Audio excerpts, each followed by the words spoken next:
Бұл спортзал койка ұйымы тарабынан қаржыланған 2 миллион сом ошо айылдарды өнүктүрүү долбоору бар, Good Neighbors International деген. Өзү сметалык баасы 4 миллион 300 миң сом капиталдык ремонттон өткөрүү. Мурда эскилиги жеткен маданият үйү болчу.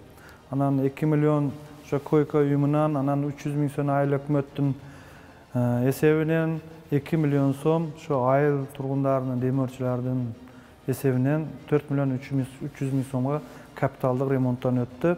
Азыркы күндө ошо жаш балдарыбыз ошо спорттун, кикбоксинг, бокс жана күрөш турлары менен машыгышып атат бу жерде.